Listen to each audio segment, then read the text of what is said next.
Greetings everyone. My name is Juhi Gupta and we are studying the chapter How do organisms reproduce. हम reproduction के phases के बारे में बात कर रहे थे and अभी हमने शुरू कर रखा था asexual reproduction से.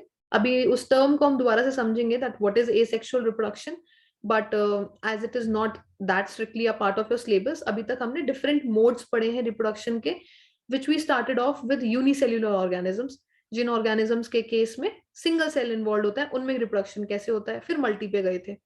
तो यूनिसेल्युलर के केस में शुरुआत करी थी बडिंग से, देन मल्टीसेल्युलर की बात करी, सिंपल मल्टीसेल्युलर ऑर्गेनिजम्स की बात करी, उनके केस में हमने बात करी regarding next topic called as fragmentation. Fragmentation के बाद में अनदर मोड ऑफ रिप्रोडक्शन तो नहीं, एक कैपेबिलिटी के बारे में पढ़ा था कॉल्ड एज रीजनरेशन. देन उससे बाद पढ़ा हमने बडिंग, एंड बडिंग के बाद अब चौथा टाइप ऑफ रिप्रोडक्शन पढ़ रहे हैं which is used in plants called as vegetative propagation. So हम लास्ट लेक्चर में हमने फिनिश किया था that what are the different benefits of vegetative propagation. Vegetative propagation use करने के क्या क्या बेनिफिट होते हैं. सबसे पहला बेनिफिट हम पढ़ चुके हैं, that is it is a fast process. बहुत क्विक होता है ये comparatively as compare, not like it's a very quick process ऐसा नहीं है, but in comparison to the regular seeding, जैसे बीज डालते हैं, बीज से पौधा उगाते हैं, काफी इंतजार करना पड़ता है एंड देन फाइनली आपका पौधा उगता है. सो उस प्रोसेस के मुकाबले वेजिटेटिव प्रोपगेशन करना आसान है एंड जल्दी है. सो फर्स्ट बेनिफिट फास्ट था. एंड ऐसे बहुत से पौधे हैं जिनके अंदर बीज प्रोड्यूस करने की कैपेसिटी खत्म हो जाती है. सो उनके केस में भी ये प्रोसेस बहुत अच्छा है. So the first advantage was it is a fast process. At the same time, it is a process which would be very helpful for plants which lose the capacity to produce seeds. Now we are turning towards the second like benefit. So the second benefit is this, that the plants which are produced from this vegetative propagation से जो भी नया पौधा आप उगाते हैं वो पहले वाले पौधे से काफी सिमिलर होता है. मेजोरिटी काफी सिमिलर होता है, कुछ बहुत अंतर नहीं आ जाएगा. ऐसा नहीं होगा कि कोई पिगमेंट चेंज हो जाएगा, पत्ते छोटे थे तो बहुत बड़े हो जाएंगे, ऐसा कुछ बहुत खास डिफरेंस नहीं आएगा. कुछ छोटा मोटा डिफरेंस आ सकता है, लेकिन जैसे मान लीजिए आपने एक रोज का पौधा लिया. आपको वो रोज का पौधा इसलिए पसंद आया था क्योंकि उसके ऊपर ऑरेंज कलर के फ्लावर आ रहे थे. सो आपने उसकी डंडी ली एंड देन वेजिटेटिव प्रोपगेशन करवा के आपने दूसरी जगह अपने घर में उसका नया गमला लगा लिया. ऐसा नहीं होगा कि आपके पास जो नया आपने जो पौधा उगाया उसके अंदर ऑरेंज की जगह व्हाइट फ्लावर आने लगे. ऐसा नहीं होगा, व्हाइट रोज नहीं आएगा, ऑरेंज रोज ही आएगा. ऐसे ड्रास्टिक डिफरेंसेस नहीं आते. जो पौधे उगाए जाते हैं these are very genetically similar. पहले वाले पौधे जिससे आप लेके आए हैं, जिससे शुरुआत करिए, उससे काफी ज्यादा सिमिलर होता है एंड उसके अंदर मेजरली सारी कैरेक्टरिस्टिक्स आ जाती हैं. अगेन इसको भी दोबारा से एक just to create a figure, let's just make a basics a diagram. कि जैसे मान लीजिए आपने रोज लिया, आपने रोज की जो ग्राफ्टिंग करने के लिए इस्तेमाल किया वो वाले रोज ऑरेंज कलर के थे जिसकी आप डंडी तोड़ के लाए. देन आपने इसके ऊपर वेजिटेटिव प्रोपगेशन किया एंड अपने घर में वो नया वाला रोज उगा लिया. तो अब इस पे जो फ्लावर आएगा वो भी ऑरेंज ही होगा, किसी और कलर का फ्लावर आपको देखने को नहीं मिलेगा. जस्ट बिकॉज वेजिटेटिव प्रोपगेशन से जो प्लांट्स बनते हैं these are quite genetically similar. पहले वाले पौधे से काफी ज्यादा सिमिलर होते हैं, बहुत ज्यादा सिमिलर होते हैं. तो इस वजह से these are very like quite similar. और आइडेंटिकल तो नहीं बोलेंगे क्योंकि डिफरेंस तो आता ही आता है, सिमिलर बोलेंगे पेरेंट वाले पौधे से. ये एक सेकंड बेनिफिट है. जैसे मान लीजिए आप चाहते हैं कि ऑरेंज ही आए तो आपको ऑरेंज वाली श्योरिटी मिलेगी, आपको ऑरेंज ही पौधा मिलेगा, ऑरेंज ही फ्लावर्स मिलेंगे. That is not a risk वाला फैक्टर. सिमिलरली बात करते हैं the birds produce in the, this is just an example कि ये वेजिटेटिव प्रोपगेशन का एक एग्जांपल बता रहा है. जो ब्रायोफाइलम का पौधा होता है ना, उसके केस में क्या होता है, उसके केस में वेजिटेटिव प्रोपगेशन कैसा होता है. हमने बोला रूट भी इस्तेमाल कर सकते हैं, हमने बोला स्टेम भी इस्तेमाल कर सकते हैं, और हमने बोला लीफ भी इस्तेमाल होती है. तो कैसे होती है, जो ब्रायोफाइलम का पौधा है उसके केस में जो उसकी लीफ होती है ना, उसके ऊपर छोटे छोटे बर्ड्स आ जाते हैं कोने पे, मार्जिन पे. जैसे ही ये बर्ड्स जमीन पे गिरते हैं, ठीक है, जैसे ही सॉइल में गिरते हैं एंड देन अच्छा सा कंडीशन मिल जाता है, कोई परेशानी नहीं हुई, बहुत आराम से ग्रो कर सकता है, हर जगह से नया पौधा उग के आ जाएगा, हर बर्ड से नया ब्रायोफाइलम का पौधा बन जाएगा. This is just an example, and just to like make it very evident for you, this is the diagram which is showing that this is a bryophyllum leaf. ये आपके सामने bryophyllum की लीफ है. ये छोटे छोटे आपको बर्ड्स दिख रहे हैं. ये जैसी जैसी बर्ड्स मैच्योर होते हैं, जैसे जैसे मैच्योरिटी आती है, ये जमीन पे गिर जाएंगे, मिट्टी में गिर जाएंगे, एंड आपके पास नया का नया ब्रायोफाइलम का पौधा, न्यू ब्रायोफाइलम आपको रेडी करके दे देंगे. सो this is a vegetative propagation again this is a very common example, competition में ये भी पूछा जा सकता है कि what is the plant in which the leaf buds can finally produce a new plant vegetative propagation ke through. So bryophyllum is a very great example and a very common example which is cited in most of the times. So yeah, you can just see this diagram and I hope this would be like very helpful for you. Now we are moving towards the next type of reproduction in which we are going to talk about spore formation. एक बार पहले वाले सारे types में यहाँ पे आपके लिए लिख के दिखा रही हूँ ताकि हमें याद रहे कि हमने क्या क्या पढ़ा था, right? So we are like just writing the names and I'm not again explaining it just because it seems that it is fine. So the first one was binary fission, एक से दो सेल बनाना, ठीक है? इसी के अंदर हमने multiple fission भी पढ़ा था जो प्लाज्मोडियम के अंदर हो जाता है। नेक्स्ट हमने पढ़ा फ्रैगमेंटेशन, जिसमें बॉडी डिवाइड करती है एंड हर हिस्सा अपने आप को नया बना लेता है। देन हमने रीजनरेशन पढ़ा था, लेकिन regeneration is not a type of reproduction, ठीक है? देन उसके बाद नेक्स्ट हमने पढ़ा था बडिंग, एंड बडिंग के बाद हमने पढ़ा वेजिटेटिव प्रोपगेशन, वेजिटेटिव प्रोपगेशन। इसके अलावा हमने नेक्स्ट पढ़ा, अब हम पढ़ने जा रहे हैं, this is the last type, spore formation.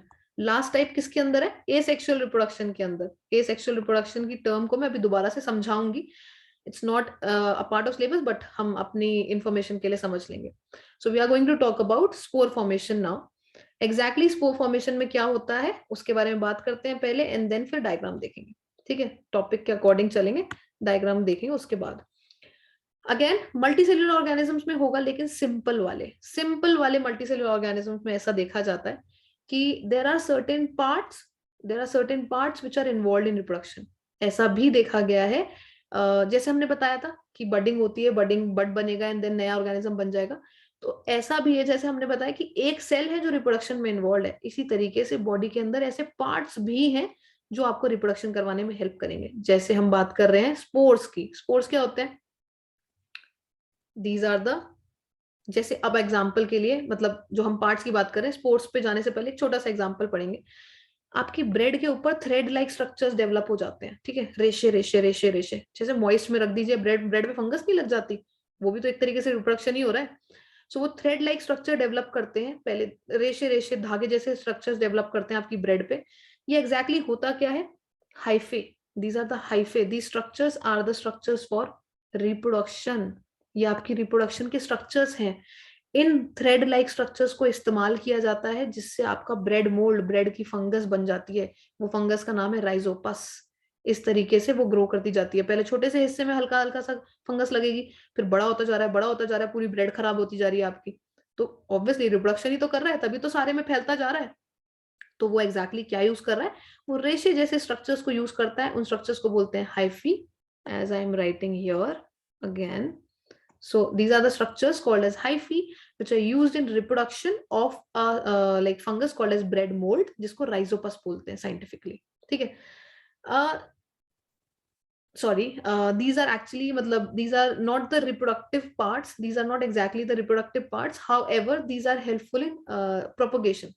I'm sorry, just take it as normally कि इन reproductive parts को identify कर सकते हैं। मैंने बताया कि we started off with this कि जैसे सेल रिप्रोडक्शन में इन्वॉल्व होता है, उसी तरीके से कुछ पार्ट्स भी हैं जो रिप्रोडक्शन में इन्वॉल्व होते हैं। जैसे एग्जांपल के लिए हमने फंजाई से शुरू करा कि ब्रेड मोल्ड जो होती है वो ग्रो करती चली जाती है, सारी फैलती चली जाती है, वो हाइफी का यूज करते हैं। सो ये हाइफी जो है वो एग्जैक्टली रिप्रोडक्टिव पार्ट्स नहीं है, बट हाँ प्लोरिफरेशन में हेल्प कर रहे हैं। These are exactly not the reproductive parts, ठीक है? हालांकि there are some tiny blob like structures, spherical गोले गोले जैसे स्ट्रक्चर्स होते हैं। एक स्टिक होगी, उस स्टिक मतलब ऐसे डंडी सी होती है, उसके ऊपर ऐसे छोटे छोटे गोले जैसे स्ट्रक्चर डेवलप कर जाते हैं। दीज ब्लॉब्स, दीज स्फेरिकल छोटे छोटे जो गोले हैं, these are involve in reproduction. ये रिप्रोडक्शन में हेल्प करते हैं। इन पर्टिकुलर गोलों में ये जो ब्लॉब्स जैसे स्ट्रक्चर होते हैं, इनके अंदर होते हैं सेल, या फिर इनके अंदर होते हैं स्पोर्स। ये जो स्पोर्स होते हैं ये नए आपके राइजोपस बना सकते हैं, ठीक है? ये राइजोपस नया राइजोपस बना सकते हैं। सो अभी हम इसको दोबारा से एक बार पढ़ते हैं। मैं दोबारा से इसको एक रफ डायग्राम से शुरू करती हूँ क्योंकि थोड़ा सा कंफ्यूजन से स्टार्ट हो गया। And I will just make the diagram again, ठीक है? हम बात कर रहे हैं, let's just rub this and let's just start fresh. हम बात कर रहे हैं द रिप्रोडक्शन थ्रू स्पोर्स, ठीक है। सो एक बार दोबारा से इसको एज अ स्टोरी स्टार्ट करते हैं कि हमें रिप्रोडक्शन थ्रू स्पोर्स पढ़ना है।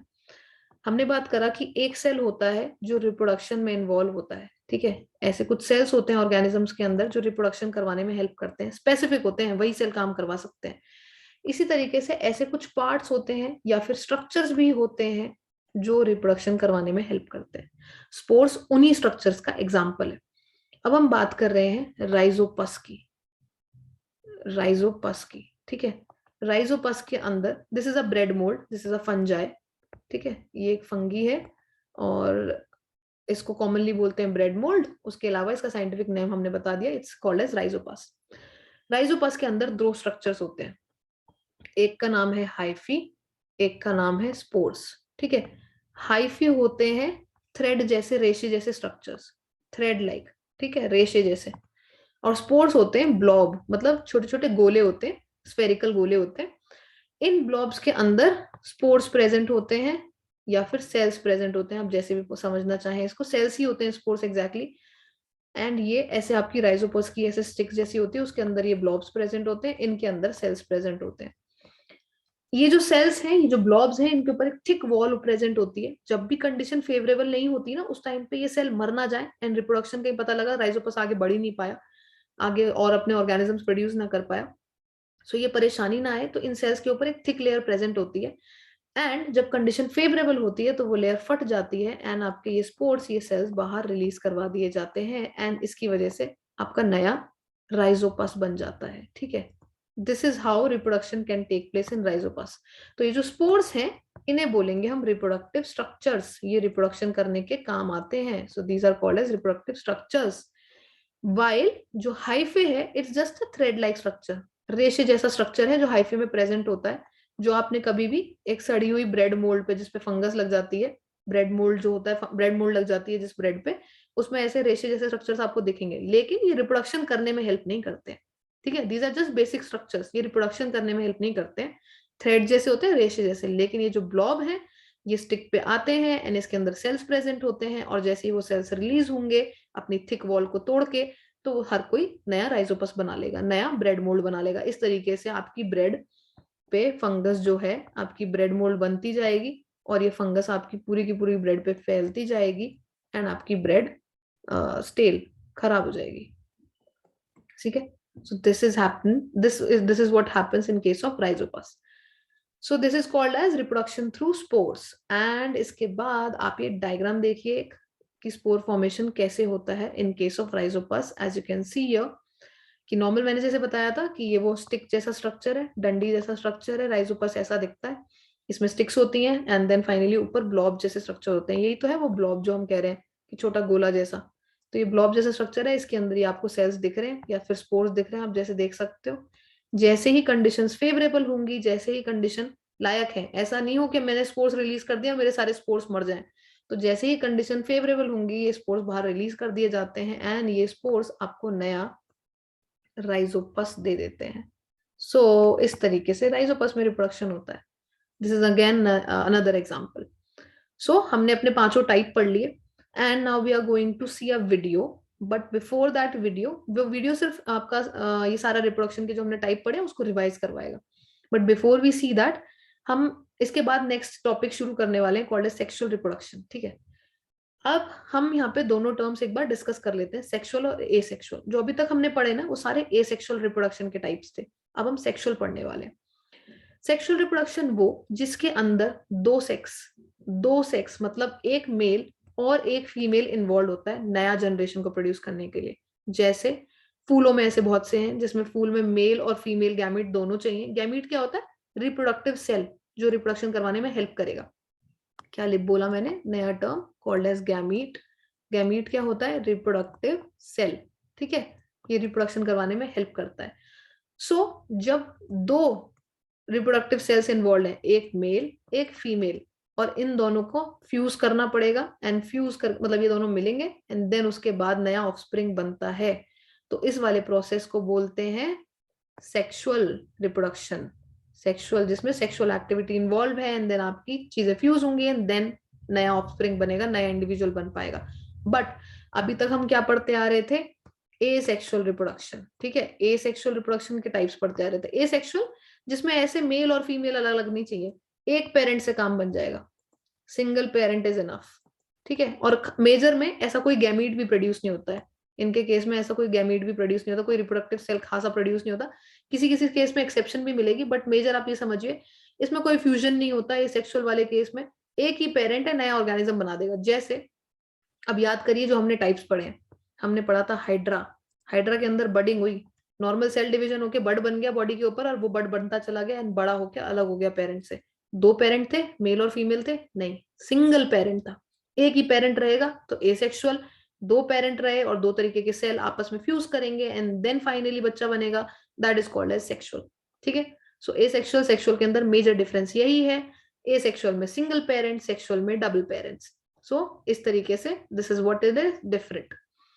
And now we are going to just revise our asexual mode of reproduction, and उसके बाद फिर हम sexual continue करेंगे, and it's a little bit vast topic, तो थोड़ा सा इसको एक दूसरे से अलग रखते हैं। पहले asexual reproduction की वो वीडियो देख लेते हैं, which is going to just revise all the types। कौन कौन से? budding, fragmentation, fission, and vegetative propagation and spores। So these are going to be revised in the video। So let's just see the video as we can see here, correct। So let's just see it together and I'll be explaining anything, जो भी कुछ भी नया आएगा video के बीच में, I'll explain that। Till then just try to revise, actually सिर्फ revision के लिए हम यहाँ पे आए हैं, okay। So yeah, let's go for it। Asexual reproduction is a form of reproduction that involves the production of a new organism by a single parent. Fission refers to the division of parent cells into two parts. This is the simplest type of reproduction and is seen in single-celled organisms such as amoeba and paramecium. In amoeba, the nucleus first divides into two equal parts. This is followed by the division of the cytoplasm. Thus, the two daughter amoeba formed grows and attain full size and then split again. In some organisms, such as Spirogyra and flatworm, the organism breaks up into two or more fragments after maturation. These fragments grow into new individuals. In budding, one or more new organisms grow in the form of a bulb-like projection called bud. It grows and then may eventually break away from the parent. If you view a solution of warm water, sugar, and yeast powder under the microscope, you will observe in yeast that a little cytoplasm accumulates at one end of the cell and the bud is formed. The nucleus divides into two and one of them enters the bud. In yeast, the buds form rapidly and create a chain of yeast cells if there is enough supply of nutrition. In Hydra, bud appears on the body wall, which grows into a full hydra in a day or two and separates from the parent. A spore is a tiny spherical unicellular body covered with a thick wall. It grows into a new plant when conditions are favorable.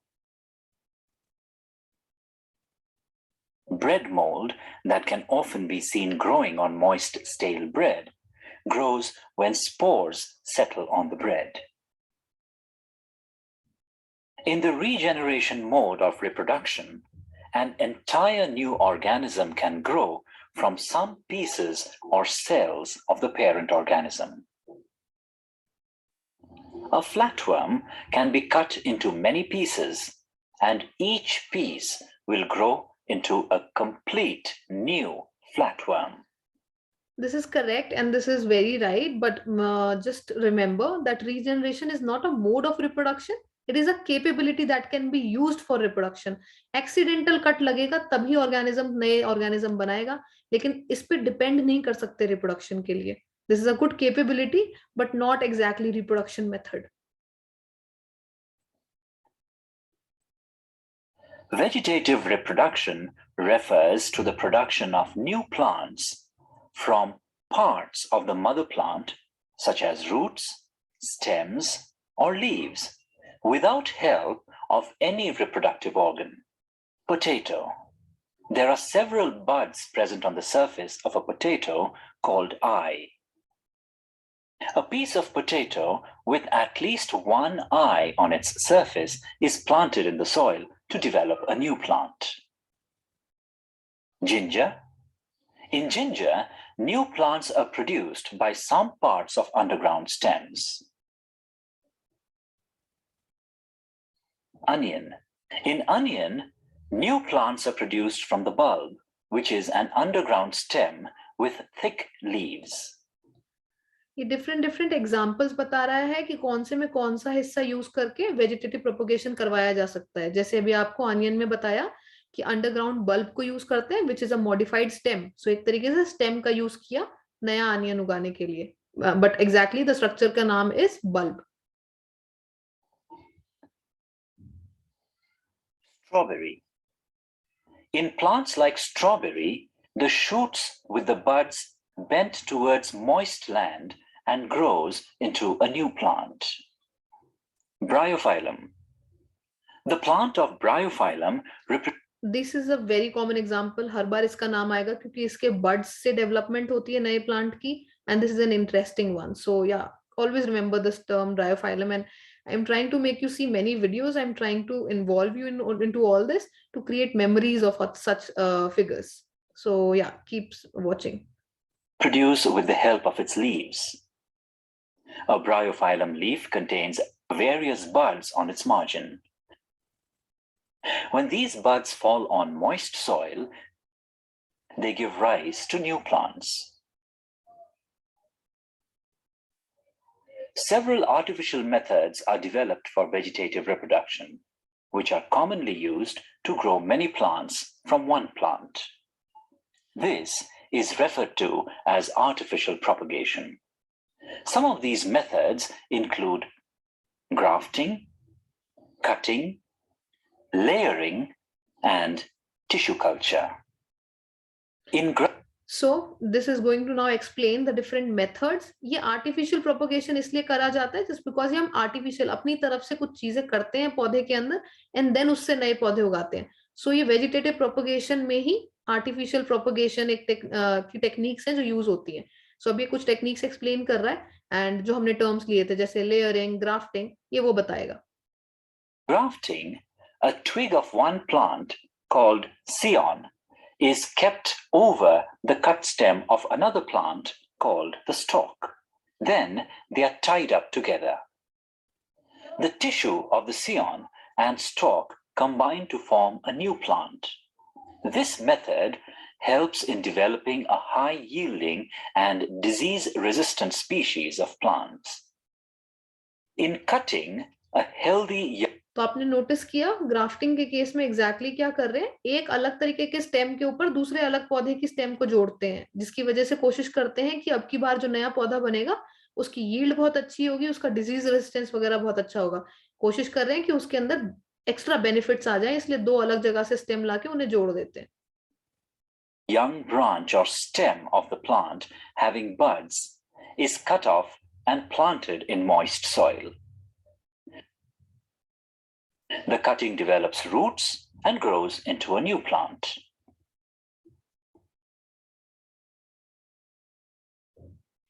In layering, a young, healthy branch is bent down towards the ground and covered with moist soil. After some time, roots develop from the covered part. This is called a layer. This branch can now be cut to form a new plant. In tissue culture, a piece of tissue is cut off from the growing tip of plants and kept in the nutrient medium under controlled conditions. The hormones present in the nutrient medium helps in the cell division. It leads to development of roots and shoots. These plantlets are then grown in the moist soil. Vegetative reproduction is very useful as it allows developing new plants very quickly. Exact copies of the parent plant are produced. Plants propagated with this method need less attention in their early stages of growth, and new variety of plants can be developed.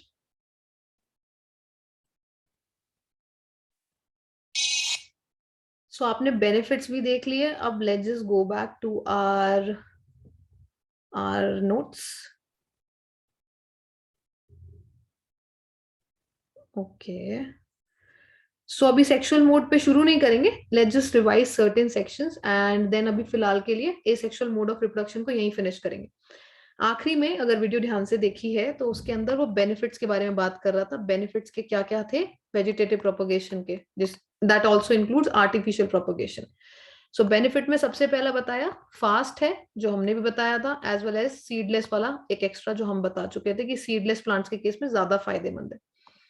Next exact copies बनते हैं, क्योंकि genetically similar होते हैं अपने parent से, तो जो नया प्लांट बनेगा वो एग्जैक्ट कॉपी बनता है ऑलमोस्ट. नेक्स्ट इसके अलावा बताया दे डिजर्व लेस अटेंशन. इनको जब नया नया प्लांट को उगा रहे होते हैं उन पे इतना ज्यादा ध्यान नहीं देना पड़ता, तो कम अटेंशन कम केयर से काम चल जाता है. इसके अलावा एक और बेनिफिट बताया उसने, न्यू वेराइटीज. जैसे ग्राफ्टिंग वाले केस में एक स्टेम किसी की ले ली, एक स्टेम किसी की ले ली, तो जो नया बनेगा वो थोड़ा सा डिफरेंट पौधा बनेगा पहले पेरेंट वाले से. सो नई नई वेराइटीज भी प्रोड्यूस होती हैं. So we are done with this section and we are done with the benefits of asexual reproduction. We are done with the 5 different types of asexual reproduction that we discussed. And now we are moving towards sexual reproduction. I would be very happy to answer any of your doubts if you have. And let's just see each other in the next lecture. Till then, have a great day. Thank you.